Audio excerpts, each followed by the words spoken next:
গেল দুদিন ধরে আমার প্রধান ফেসবুক পেজ যেটা 2.3 মিলিয়নের, সেই পেজে বেশ কিছু পোস্ট করেছি। কিছু সময় থাকে না, ধরেন মানুষ কিছু কথা বলতে চায় কিন্তু বলতে পারে না, আবার যা বলে সেটা আসলে সে বলতে চায় না। এই জুলাই মাস সেই মাস যে জুলাইয়ের কারণে আমার জীবনের অনেক কিছু সহজ হয়ে গিয়েছে। আমি বিশাল পাওয়ারফুল কেউ না, আমার রাষ্ট্রীয় কোনো ক্ষমতায় নাই, পদে নেই, কিছু নেই। তারপরেও আমি আগের চাইতে হাজার লক্ষ কোটি গুণ আমি ভালো আছি, আলহামদুলিল্লাহ। আমার মনে হয় বাংলাদেশের একদম নির্যাতিত, এই মুহূর্তে সবচাইতে বঞ্চিত যে বিএনপির কর্মী আছেন, তিনিও 2024 সালের জুলাই মাসের আগের থেকে এখন ভালো আছেন। অনেক অভিযোগ আছে, অনেক কিছু আছে, এরকম হইতে পারতো, এরকম হইতে পারতো, সেটা আমারও আছে। কিন্তু এই জুলাইয়ের কারণে, এই জুলাইয়ে যারা জীবন দিয়েছিল তাদের কারণে আজকে আপনারা আগের সেই মশারি গায়ে দিয়ে ধান খেতে ঘুমাইতে হয় না। অনেক কিছু পরিবর্তন হয়েছে। তো এখন আজকে ধরেন এদের উপরে কেন এই সমস্যা? এটা কি শুধুই ধরেন আজকে বিএনপির ছাত্রদলের যাদের বিরুদ্ধে অভিযোগ উঠেছে যে তাদের উপর হামলা করেছে, এটা কি শুধুই এই ছাত্রদলের সমস্যা? শুধুই এই একটা ঘটনা, নাকি এর পেছনে আরও অনেক কিছু আছে? আমি এদের সাথে 2024 সালে যখন আমাদের কথাবার্তা, আমি এখন এদের কারোর সাথে আমার কথা হয় না, যখন কথাবার্তা হইতো তখন আমি এদেরকে 3টা কথা বলেছিলাম যে এই রাজনৈতিক দল যে তারা যে গঠন করেছে, এই রাজনৈতিক দলটা তারা যেন গঠন না করে। এটা আমার তাদের কাছে অনুরোধ ছিল। ভাই, তোমরা এই দেশের রাজপুত্র, পৃথিবীর বিভিন্ন দেশে রানীর পরিবার, রাজার পরিবার, রয়্যাল পরিবার থাকে না? তোরা তো সেরকম, তোরা সেইখানে থাকবি। তোরা রাজনৈতিক মাঠে যখন আসবি, রাজনীতি মানেই তোরা ভোট চাইতে হবে। ভোট কার বিরুদ্ধে চাবি? ভোট চাইতে গেলেই তো ভাগাভাগির প্রশ্ন আসবে। ভাগাভাগির প্রশ্নে কি বাংলাদেশের রাজনীতিতে কেউ কাউরে ছাড়ে নাকি? এই দেশের মানুষ এমন চুতিয়া, এরা মসজিদের সভাপতির পদ নিয়ে আমেরিকার মতো জায়গায় মসজিদের ভেতরে মারামারি করে। এর নাম হচ্ছে বাঙালি। পৃথিবীর কোনো দেশের মানুষের মধ্যে আমি এই মসজিদ নিয়ে এত কমিটির এত ঝামেলা, সবচেয়ে নিকৃষ্ট মসজিদও এরা করে। মানে আপনি যদি একটা অ্যারাবিয়ান কোনো দেশের মসজিদে যান, আমি একটা আফগানি মসজিদ আছে এখানে, সেখানে জুমার নামাজ পড়তে যাই। পাশে এখানে আরেকটা মসজিদ আছে, এটা হইল গিয়ে আপনার উজবেকিস্তানের। অনেক সুন্দর সুন্দর মসজিদ। আর বাঙালিরা এই ধরেন এই জায়গায় একটা, এই যে নূর মসজিদ নামে একটা জায়গা, একটা মসজিদ আছে। এই নূর মসজিদের এই লোকের কাজ হলো বিভিন্ন মানুষের কাছ থেকে ধান্দাবাজি করে টাকা পয়সা উঠানো, উঠায়া বেসমেন্টের ভেতরে এক মসজিদ বানায়। বেসমেন্টের নিচে, একদম মাটির নিচে ঢুকতে হয়। মসজিদ বানানোটা মূল টার্গেট না, ও টার্গেট হলো টাকা পয়সা হাতায় না। ও মিডল ইস্টের বিভিন্ন দেশের কাছ থেকে, প্রবাসীদের কাছ থেকে ও টাকা তোলায়। আপনাদেরকে বলে রাখলাম, এই যে নূর ফাউন্ডেশন নামে আমেরিকায় একটা ফাউন্ডেশন আছে, এটা হলো বাটপাড়া একটা। এখানে এই বাটপাড়ায় কেউ টাকা পয়সা দিবেন না। তো এগুলো বাংলাদেশের মানুষ করে। অপ্রাসঙ্গিক কথা একটা বলে ফেললাম। তো ধরেন আপনি রয়্যাল ফ্যামিলিতে থাকতে পারতেন, আপনার সেই থাকতে পারতো, আপনি কেন নিয়ে রাজনীতিতে গেলেন? রাজনীতিতে যাওয়ার আগে আপনার কিছু কাজ ছিল, সেই কাজগুলো আপনাদেরকে করতে বলেছিলাম, আপনারা করেন নাই। আজকে পর্যন্ত 2024 থেকে 2026, 2 বছর হয়েছে। আপনি কি জানেন হাসিনার সেই জঙ্গি নাটকের, সন্ত্রাস দমন আইনের সেই আসামিরা এখনও জেলখানায় আছে অনেকে? এই গত 2 দিন আগে একজন বেরিয়েছে বিডিআর, বিডিআরের পিলখানায়। সবশেষেটা বলে বলে নেই, এই এই যে বের হয় না, এই বের হওয়ার কোনো না কোনো জায়গায় এই আমার মতো দেশদ্রোহী, একবার বিএনপির কাছ থেকে টাকা খাওয়া, একবার জামাতের কাছ থেকে টাকা খাওয়া, একবার আওয়ামী লীগের কাছ থেকে টাকা খাওয়া, এনসিপির কাছ থেকে টাকা খাওয়া, এই মালটা না, এই মালটার কোনো না কোনো জায়গায় একটা ছোঁয়া আছে। এই যে 2 দিন আগে যে বের হলো না, ওইখানেও ওনার একটা ছোঁয়া আছে। ওনারা আইন করেছে, নিয়ম করেছে, সন্ত্রাস বিরোধী আইনে বের হইলে 24 ঘন্টার মধ্যে, 24 ঘন্টা তাদের জামিন আদেশ পাওয়ার পরে 24 ঘন্টা তাদেরকে অবজারভেশনে রাখতে হবে। মানে ধান্দাবাজি করা, নানান সিকিউরিটি ক্লিয়ারেন্স এগুলো।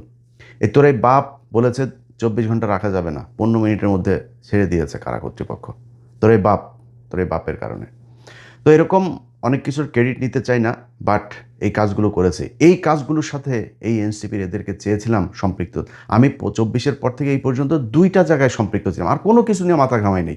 এই 2 জায়গা নিয়ে, একটা হলো পিলখানার হত্যাকাণ্ডের বিচার, এবং এই যে নিরীহ মানুষগুলো, এই মানুষগুলোর করা। ওইখানে নিজাম নামে একজন আছে, হ্যাঁ, অল্প বয়স, বিয়ে করে নাই ভাই এখনও, এই 17টা বছর জেলখানায়, হ্যাঁ, স্টিল হি ইজ ইয়াং। তার মানে এই পৃথিবীর কোনো কিছুর প্রতি, মানে তার ভেতরে যে দেশপ্রেম, আমি তার পরিবারের মানুষজনের কাছে শুনি, যাদের মাধ্যমে তার বিষয়ে আমি খোঁজখবর রাখি, এর নামের কারণে, এই নাম ভুল কইরা আরেক নিজামুদ্দিনের নাম করে এই লোকটারে 17 বছর জেল খাটাচ্ছে। এরকম করুণ ইতিহাস, করুণ গল্প বিডিআরের প্রতিটা পরিবারের সাথে। ছুটিতে ছিল, তার ধরে নিয়ে করা হয়েছে। তার পোস্টিং ছিল আরেক জায়গায়, তার ধরে না বানানো হয়েছে, সে কনস্পাইরেসির সাথে জড়িত ছিল। এগুলো করে এই মানুষগুলোর পিলখানা রাখা হয়েছে। এই হাসনাতকে, আহারে ভাই, সার্জিসকে পায়ে ধরছি ভাই, একদিন আপনারা একটু যায়া এই বিডিআরের ওরা যে এইগুলো করে, প্রোগ্রামগুলো করে, এখানে একদিন একটু আপনি ইয়ে করেন, মানে সরি, সম্পৃক্ত হন। যায় নাই, একদিনের জন্য যায় নাই, নিতে পারি নাই। এই যে আলেমগুলো এখন পর্যন্ত আটক, আরে ভাই বিডিআরের লোকগুলোর যদি আপনি ছাড়াইতেন, যদি এদের ন্যায় বিচার মানে হওয়ার জন্য চেষ্টা করতেন, এই 18,000 বিডিআরের লোক আপনার সাথে থাকতো, আপনার সোলজার হিসাবে থাকতো, আপনার আজকে মার খাইতে হইতো না। আপনি আপনার কাছের কোনো মানুষকে রাখেন নাই, খালি আপনারা ঢাকা বিশ্ববিদ্যালয়ের কয়েকজন আপনারা আপনাদের মতো করে তারপরে একটা কোরাম তৈরি করেছেন, করে এখানে এই যে প্রাইভেট বিশ্ববিদ্যালয়ের পোলাপানগুলো, এরা রাস্তায় না নামলে দেশ স্বাধীন হইতো। এই যে মাদ্রাসার পোলাপানগুলো, এরা রাস্তায় না নামলে দেশ স্বাধীন হইতো।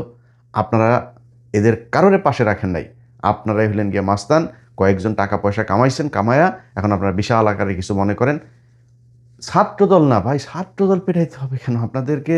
মনে করেন ওই যে আগে বলছিলাম যে টোকাই মোকাই আপনাদের জন্য যথেষ্ট, সামনে ভবিষ্যৎ আরও খারাপ আছে। হয় একবার এই জামাতের বিচির নিচে চাপা ধরতে হবে, ঝুলতে হবে, নাহলে একবার বিএনপির বিচির নিচে ঝুলতে হবে। একা একা যায়া মেম্বারও হইতে পারবেন না। কিচ্ছু করেন নাই আপনারা এই দেশের জন্য, কিচ্ছু করেন নাই। 5 তারিখের পর থেকে, সে পেছনের ইতিহাস আর বলতে চাই না, কিন্তু 5 তারিখের পর থেকে আপনারা আওয়ামী লীগের লোকজনকে আপনাদের ওই রাজুতে আয় দিয়া তারপরে বিচারক কতগুলোরে আপনারা সরাই দিলেন। সরাই সেইখানে কি কি লেনদেন হয়েছে আসিফ নজরুলের মাধ্যমে, আসিফ নজরুল আপনাদের কোন কোন ছাত্র নেতাকে টাকা দিয়েছে সেই কথা আর বললাম না। করেছেন তো। তো এরকম আর রাজুতে আসার জন্য ভালো কিছু কাজ করতে পারতেন না? এই পিলখানায় বিচারটা চাইতে পারতেন না? আওয়ামী লীগের বিচারটা চাইতে পারতেন না? আওয়ামী লীগ যে আজকে যে এই যে ছাত্রদল আপনাদের উপরে হামলা করেছে, আমি বিশ্বাস করি না ভাই যে ছাত্রদল করা কোনো একটা মানুষ এনসিপির কোনো ছেলের চোখ উপড়ায় নিতে পারে বা চোখ অন্ধ করে দিতে পারে, আমি বিশ্বাস করি না এটা। এদের সাথে এখন মুড়ি মুরকির মতো এই আওয়ামী লীগের লোকজন সব দলে মিশে গিয়েছে। এমনকি এনসিপিতে আপনারা দেখেন নাই, হাদির পাশে এসে যারা দাঁড়ায় ছিল, সেই তারাই তো হাদিকে মারলো, সেই আওয়ামী লীগের লোকজনই তো মারলো। আপনার পাশে আপনি আওয়ামী লীগকে নিয়েছেন। আওয়ামী লীগকে কোনো রাজনৈতিক দল, আওয়ামী লীগ ধর্ম হিসাবে পালন করে ওদের দলের, ওদের আব্বা ওদের নবী হইলে গিয়ে ওদের শেখ মুজিব জাউরাটা, হ্যাঁ, এই জাউরারে দিয়া ওরা একটা ধর্ম হিসাবে পালন করে। ওরা তোর দলে আসবে, ওরা এখন চুপ করে বসে আছে, কোনো কথা বলে না। কিন্তু সুযোগ পাইলে তোদের দলে থেকে ওই দলের পেটাবে, ওই দলের থেকে এই দলের পেটাবে, এবং ওরা হবে প্রচণ্ড আক্রমণাত্মক এবং ক্রুয়েল। এদের এই এই এই হিংস্র স্বভাব যেটা আগে ছিল সেটা এখনও আছে, সেটা এখন অন্য মানে পরিবেশে অন্যভাবে উপস্থাপন করবে। এই যে পুলিশের ভেতরে আমি 2-1 পুলিশের দেখলাম, সেখানে খুব অতি উৎসাহী হয়ে তারপরে তারা কথাবার্তা বলতেছে। সেই পুলিশগুলোর আপনার কি মনে হয় নাকি এরা সব এখন এখন খালি ডিসি, ওসি, এই এসপি যা আছে সব খালি বলে যে আমি অমুক সালে ছাত্রদলের ওই হল শাখায় ছাত্রদল করতাম, আমি অমুক সময় মহসিন হলের ছাত্রদলের এই ছিলাম। এরা খালি বহু আগে ছাত্রদল করতো, অথচ এই গেল 15 বছরে তাদের কোনো সমস্যা হয়নি। কেউ কেউ ওসি ছিল, তারাও এখন বিএনপি করে। আওয়ামী লীগের সময় ওসি ছিল, তারা এখন বিএনপি করে। আপনারা টাকা পয়সা খেয়ে তারপরে এদেরকে পুনর্বাসিত করে রেখেছেন, এদের নিয়ে কোনো কথা বলে নাই। আরে বেটা, তোর দলের লোক আন্দোলন করে এই যে আরব আমিরাতে তারা আটক ছিল, সেটার জন্য আমি ইলিয়াস তাদেরকে খুঁজা খুঁজা বের করে তারপরে লাইভ করে সরকারকে জানানোর পরে তারপরে যায় তাদেরকে ছাড়া হইলো। ঘটনার প্রায় 1.5 বছর পরে তাদেরকে ছাড়া হয়েছে, এই নির্বাচনের কয়দিন আগে। ওয়াই? তারা এখনো পর্যন্ত জেলে ছিল কেন? তোরা এদের ছাড়াইতে পারিস না কেন? তোর যারা আহত হয়েছে তারা রাস্তায় নেমে তারপরে আন্দোলন করে, তোরা সেইখানে যাস না, তোরা গেছিস ওইখানে টাকা আনতে, ওইখানে টাকা আনতে, ওই কোম্পানি এগুলি করছিস তোরা। তোদের জুলাইয়ের আন্দোলনে কতজন মানুষ মারা গিয়েছে সেটার কোনো তালিকা তোরা এখন পর্যন্ত তৈরি করতে পারিস নাই। জুলাই আন্দোলনকে কেন্দ্র করে একটা জাদুঘর তৈরি হবে বলা হয়েছে, সব কিছু সেখানে নিয়ে যাওয়া হয়েছে, সব কিছু, সেটাকে তোরা উদ্বোধন করিস নাই। তোর আব্বা সুদারু ইউনুস, তোর আব্বারে দিয়া করাইতে পারিস নাই, তোর আব্বারে দিয়া করাইছে, তোর আব্বাও আকাম করে গেছে, তোর আব্বাও জারামি করে টাকা পয়সা কামাইছে, তোরাও কামাইছিস। তোরা এই দেশের জন্য কোনো কাজ 5 তারিখের পর থেকে করিস নাই। সেটার ফল আজকে বাংলাদেশে এই যে যেটা হচ্ছে সেটা হবে, মানে ভবিষ্যতে আরও হইতে থাকবে। তো যাই হোক, আমরা এখন ধরেন যদি নাকি অভিযোগ করি না, অভিযোগ করলে ভাই বহুত অভিযোগ করা যাবে, অভিযোগ নাই কোনো। সবশেষে আমার ফেসবুকে একটা পোস্ট দিয়েছিলাম যে উইন উইন সিচুয়েশনে আছি, যাই হয় দেশে, এই দেশ নিয়ে ভাই আর কোনো টেনশন নাই, কোনো চিন্তা ভাবনা, কোনো কিছু করি না। আপনি আমারে শিখাইতে আসেন দেশপ্রেম, এই দেশের জন্য জীবনে বহু কিছু নিজের ব্যক্তিগত জীবনে নষ্ট করছি, বহুত কিছু নষ্ট করছি, সেই তালিকা আপনাদের দিতে আসি নাই, সেই তালিকার জন্য কারোর কাছে ক্ষতিপূরণও চাই না। আজকে যখন দেখি না যে রাশেদ খান হইল গিয়া রাজনৈতিক সহকারী। তো উনি যে হয়েছেন, উনি এই যে রাজনৈতিক সহকারী হয়েছেন, এই হয়েছের মানে ওর যোগ্যতাটা কি? ওর একটা রাজনৈতিক দল আছে, সেই দলটা কি মানে বাংলাদেশের বিশাল আকারে কিছু হয়ে গিয়েছে? হয়ে যায় নাই তো। তাইলে এই লোককে কেমনে কোন মর্যাদায় তারপরে এসে এখানে এসে বসলো? ওই আরও আছে কিছু যেগুলির ব্যাপারে দেখি, এগুলো দেখি, এগুলো রাজনৈতিক অবস্থাটা যখন এরকম দেখি তখন টেনশন হয় যে শালা মানে আসলে কি দেশটা টিকবে কি না? এই দেশটা মানে ভবিষ্যৎ কতদিন, কয়দিন টিকতে পারে, এটা নিয়ে যথেষ্ট আশঙ্কা আছে। আজকে দেখেন এই যে এক মহিলা স্কুলের সামনে সে নেচেছে, নেচে একটা গান গেয়েছে, তারা নিয়ে নাকি ব্যাপক ট্রল হয়েছে। ট্রলের কোনো ভিডিও আমি চোখে দেখি নাই, অথচ তাকে ট্রল হয়েছে সেই প্রতিবাদ চারিদিক থেকে একই সাথে সব পত্রিকা, সব প্রথম আলো, ডেইলি স্টার সহ সুশীলরা, এবং যেই সুশীলরা এখন নেমেছে সেই আওয়ামী লীগের চিহ্নিত সুশীল। এই দেশে নাকি বিশাল আকার একটা মেয়ে, তার তো আমি যেই গানের সাথে তার যে ভিডিওটা, সেই ভিডিওটা আমি দেখেছি।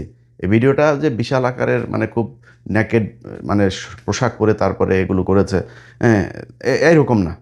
এই দেশে বহু বহু মহিলারা আছে যারা ধরেন চলাফেরা করে হইলো মিয়া খলিফার মতো, জামাই চায় হইলো আল্লাহর খলিফার মতন। তো এরকম মহিলা আছে না? তো এই মহিলা আমি মনে করি তার চেয়েও ভালো কোনো কিছুই ছিল না, অথচ সেটা নিয়ে বলে ব্যাপক ট্রোল হয়েছে। আরে ভাই, আমরা তো বাংলাদেশের এই পরিস্থিতি তো দেখি, বাংলাদেশের মেয়েরা এখন যেভাবে চলাফেরা করে আমি তো মানে ওয়েস্টের সাথে মিল পাই। বিশাল ইমপ্রুভ হয়েছে এই দেশের। বাংলাদেশের মানুষ কি তাদের পেটাইছে নাকি, তাদের নিয়ে ট্রল করছে নাকি? কোথায় ট্রল করছে? সারাদিন এই দেশে নষ্টামি চলতেই আছে। ফেসবুকে ঢুকলে ধরেন মানে 3টা রিলের পরে তারপরে একটা রিল আসে এইসব নষ্টামির। তো এগুলো তো আমরা দেখি, হচ্ছে তো সারা দেশে। কেউ কোনো সমস্যা আছে, প্রতিক্রিয়া আছে? কিন্তু মিডিয়া এবং এই আওয়ামী লীগের কিছু লোকজন, এই ইন্ডিয়ান টাকায় যারা চলে কিছু লোকজন মিলে একটা এনভায়রনমেন্ট তৈরি করলো, দেশে নাকি ব্যাপক সমস্যা হচ্ছে, এইটা নিয়ে নাকি ব্যাপক ট্রল হয়েছে, এই দেশ হলো আফগানিস্তান হয়ে গিয়েছে। এটা করার কারণ কি? এটা কিন্তু মানে ফানি জিনিস না। এই যে ববি হাজ্জাজ দেখেন না, ববি হাজ্জাজ পর্যন্ত এটার দিয়েছে। ববি হাজ্জাজ কিটা, ওর বাপ কিটা, কাদের হয়ে কাজ করতে আমরা জানি না এগুলি। এই ইন্ডিয়ান চরগুলোরও এখানে বসে এখন সে করেছে যে আপনার সব স্কুল কলেজে নাচের গানের শিক্ষক দিতে হবে। কয়দিন আগে এই শিক্ষক দিতে চেয়েছিল। শিক্ষক দিতে চাওয়ার পরে আমি নিজে কমপ্লেন করেছি এটা নিয়ে, আমি নিজে শিক্ষামন্ত্রীকে কমপ্লেন করেছি। তারপর এটা হয়েছে, সেই শিক্ষক নিয়োগের ওইটা বাতিল হয়েছে সেই প্রকল্পটা। এখন নতুন করে এইটা দিয়ে আবার ফের এই ববি হাজ্জাজ এটা উঠাইতে চাচ্ছে। এর আগে ববি হাজ্জাজ শিক্ষামন্ত্রীর কাছে ফেল করেছে না, এখন আবার নতুন করে দিবে। এই দেশের মানুষের প্রতি স্কুলে গানের শিক্ষক আর নাচের শিক্ষকের দরকার নেই। সরকারের এত টাকাও নাই, এই দেশের মানুষের দরকার নেই। গান শিখবা না শিখবা, পুটকিটা উদাম করে নাচো গিয়া যায়, তোমার না করে না এই তো কেউ। মানুষ টিকিট দিয়ে তোমার সিনেমা দেখতে যাবে, পরিমণি করে না, আপনি করেন কাউগুলি। স্কুলে কলেজে সবাই আপনি নাচের স্কুল করবেন, এটা বাংলাদেশের সংস্কৃতি না, এত দরকার নেই। এইটা একটা। আরেকটা জিনিস হলো, আপনি ট্রল করেন আর না করেন, খবর কিন্তু প্রথম আলো, ডেইলি স্টার সহ সব পত্রিকায় চলে গিয়েছে। এই পত্রিকা কিন্তু আবার পাঠানো হয় বাই ম্যানুয়ালি আপনার বিভিন্ন এই দূতাবাসগুলোতে। বিদেশি দূতাবাসরা কি দেখছে, বাংলাদেশ হলো তারেক রহমানের নেতৃত্বে আফগানিস্তান হয়ে গেল, এখানে একটা মেয়ে এইভাবে শিক্ষিকা, সে নাচতে পারে না। খবরটা কিন্তু এইটা হয়েছে। সো এত সিলিভাবে নেওয়ার কিছু নাই। আস্তে আস্তেই কিন্তু সেই 2005-06 সালে বিদেশিরা সবাই বাংলাদেশকে জঙ্গি রাষ্ট্র হিসাবে, এবং সেটার জন্য কিন্তু 15 বছর ছিলেন। খুব হিসাব করে কথাবার্তা বলেন, হিসাব করে কাজকর্ম করেন, কি করতে হবে সেটা খুব হিসাব করে করেন। এত দায়িত্ব ভাই আমাদের ঘাড়ে আসে না। সব জিনিস নিয়ে সারাদিন আমরা এটারে নিয়ে করব, আর আপনারা মজায় মজায় তারপরে খাবেন বসে বসে, অত আসে নাই। জাস্ট খালি সোশ্যাল মিডিয়াতে ভাই টিকে আসি। এতদিন বলেন নাই গেল 15 বছর ভিউ ব্যবসা করছি। ভিউ ব্যবসা আসলে কোনো দিনও করি নাই। ভিউ ব্যবসা করলে ভাই বহুত কথা, ভাই কত 5-6 দিন ভিডিও টিডিও দেই নাই, প্রতিদিন ভিডিও দেওয়া যায়। হ্যাঁ, প্রচুর ইস্যু আছে, দেওয়া উচিতও, দিতে ইচ্ছা করে না, বুঝছেন। ভিউ ব্যবসা করলে প্রয়োজনের বাইরেও বহু ভিডিও টিডিও দেওয়া যায়, টাকা পয়সা আসবে, কিন্তু প্রচুর টাকা আসবে। তো যাই হোক ভাই, যেই কথাটা বলতে আজকে মূলত ভিডিওটা করতে এসেছিলাম, এনসিপির ভাইয়েরা সময় আছে এখনও। রাজনীতি বাদ দিয়া আপনারা বাংলাদেশে যারা দেশের এই আওয়ামী মুক্ত করতে চেয়েছি, ইন্ডিয়া মুক্ত করতে চেয়েছি, আমরা কোথায় গিয়েছি? আমরা 32 নম্বরে গিয়েছি। আপনারা সেটাকে নাম দিয়েছেন মব। প্রথম আলোর ঘটনায়, প্রথম আলো কারা আমরা জানি না, প্রথম আলো এই দেশে গুমের সাথে জড়িত, একদম সরাসরি গুম কমিশনের রিপোর্ট আছে তাদের বিরুদ্ধে। সেগুলোর কোনো ব্যবস্থা নেওয়া হয় না, কারণ প্রথম আলোর পেছনে সরকার আছে, প্রথম আলোর কাছে অনেকের নিচের অঙ্গের ভিডিও টিডিও আছে, সেগুলো দিয়ে আপনাদেরকে ব্ল্যাকমেল করে রাখে।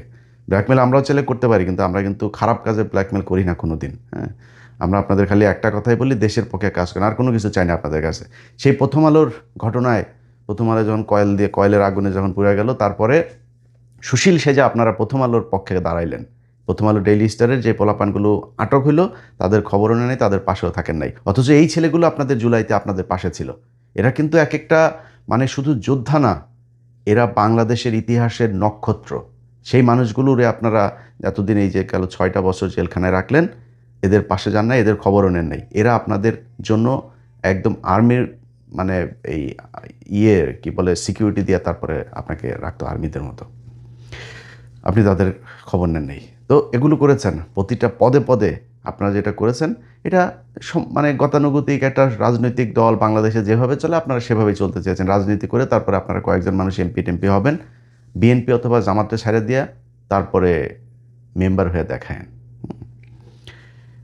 এখনও অনেক কিছু আছে দেশে করার, সেই কাজগুলো করেন নাই। যেই কাজগুলো করতে গিয়েছে, ভালো ভালো যে কাজগুলো করতে যাওয়া হচ্ছে, সেগুলোকে আপনারা মব নাম দিয়েছেন। এখন যান কেন?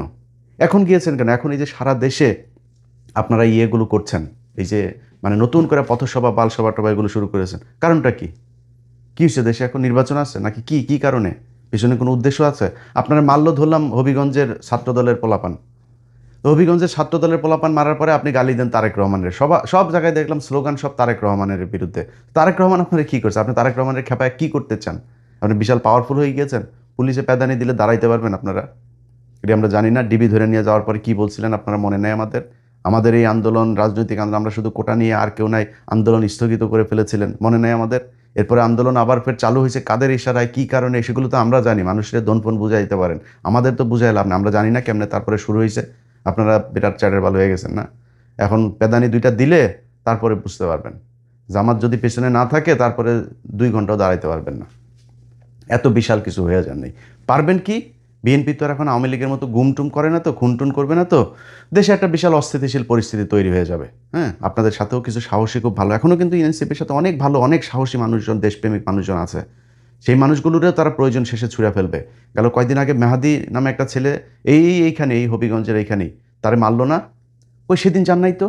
সেদিন যায় যদি থানা ঘেরাও করতেন, সেদিন যায় যদি বিচার চাইতেন, সেদিন ওর পক্ষে যদি যায় মামলাটা করতেন, আজকে তো আপনাদের পেটানোর সাহস পাইতো না। আপনারা সেদিন যান নাই। কয়েকদিন আগে বেনাপোলের ওইখানে একটা ছেলেকে আপনাদের হাত পা বেঁধে তারপরে মেরে ফেললো, জান নাই তো? এই গেল কয়েকদিনের ভেতরে এনসিপির বহু জায়গায় হামলা হয়েছে, কিচ্ছু বলে না, একটা বিবৃতিও দেয়নি।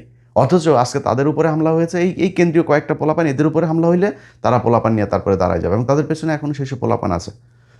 তো তাদেরকে নিয়ে তারপরে তারা এই নিজেদের স্বার্থে কাজে লাগায় তারপরে দেশের ভিতরে একটা আমার ধারণা, আমি জানি না, এই যে তারেক রহমানকে উস্কানি দিয়া তারপরে কথা বলে এগুলো করে তারা যে কি করতে চাইতেছে দেশের ভেতরে, আই ডোন্ট নো। যদি ভেতরে মানে নাশকতার কোনো উদ্দেশ্য থাকে, কিংবা বিশেষ কোনো উদ্দেশ্যে এগুলো করা হয়ে থাকে, আমার মনে হয় সেখান থেকে বের হয়ে আসবেন। দেশে যদি খারাপ পরিস্থিতি হয়, আমি বিএনপি সরকারকে সমর্থন করি না। বিএনপি বাংলাদেশে এখন যা যা করছে সব কিছু আমি সমর্থন করি না। কিন্তু এখন যদি আপনি বিএনপি এই যে ভারতের ব্যাপারে যে সিদ্ধান্তগুলো নিয়েছে, চীন, তুরস্ক, পাকিস্তান, এদের সাথে যে সম্পর্কগুলো, আমেরিকার সাথে যে সম্পর্কগুলো তারা বিল্ড আপ করছে, মানে পররাষ্ট্র নীতিটা যেভাবে চলছে, আমার ভাই এটা দরকার। আপনারা ক্ষমতায় আসলে যে কী করবেন, চুরি কাকে কাকে বলে, কি কত প্রকার, ওইটা আমরা দেখছি ভাই। ওই ধরনের আমাদের বুঝায় লাভ নেই। আপনারা কত সৎ ওইটা আমরা বুঝে পেয়েছি গত 2 বছরে। এখন বিএনপিও চুরি করে, 100% চুরি করে, কিন্তু আপনারা দিলে আপনি দেশ একদম চুরি ছাড়া চালাইতে পারেন নাই তো। সো আপনারা এই চুরি নিয়ে বাদ দেন, পররাষ্ট্রনীতি নিয়ে তারা যা করতেছে, ভালো করতেছে, তাদেরকে সুন্দর করে দেশটা চালাইতে দেন 5 বছর। 5 বছরে যদি নাকি অন্তত ইন্ডিয়া থেকে আমরা বের হয়ে আসতে পারি, তারপরে আপনারা যা মনে চায়, তারপরেও অস্থিরতা যা তৈরি করা দরকার পরে নির্বাচনের পরে করেন। অন্তত আওয়ামী লীগকে দাফন কাফন শেষ করে তারপরে ঠান্ডা মাথায় আসেন, এসে তারপরে রাজনীতি করেন। এখন বাংলাদেশে রাজনীতি করার সময় না, সবাই মিলে ঐক্যবদ্ধ হয়ে, কালকে দেখলাম ছাত্রদলের কোনো এক জায়গায় পোলাপান এনসিপির এদের এই বিক্ষোভ সমাবেশে যায় পানি বিতরণ করছে। ভাই এইটাই তো বাংলাদেশ। আমি তো বললাম যে যারা অতি উৎসাহী হয়ে দেখবেন পেটাবে, পুলিশ বলেন, বিএনপির ভেতরে বলেন, এগুলো সব আওয়ামী লীগ থেকে এখানে অনুপ্রবেশ করেছে। বিএনপির কোনো পোলাপান যার ভেতরে জাতীয়তাবাদী চেতনা যে গেল 15 বছর কষ্ট করেছে, সে কোনোদিন এনসিপির কারো গায়ে হাত দিতে পারবে না। তো এই জিনিসগুলোর ব্যাপারে সাবধান থেকেন। আমি আমার মনে হয় আমার যে বক্তব্য সেটা আপনাদের সামনে পরিষ্কার করতে পেরেছি। এরপরেও যার মনে হয় বিএনপির কাছ থেকে টাকা খাই, জামাতের কাছ থেকে টাকা খাই, টাকাগুলো বাসায় না দেওয়া যায়, একটু আর্থিক সমস্যার ভেতরে আছি।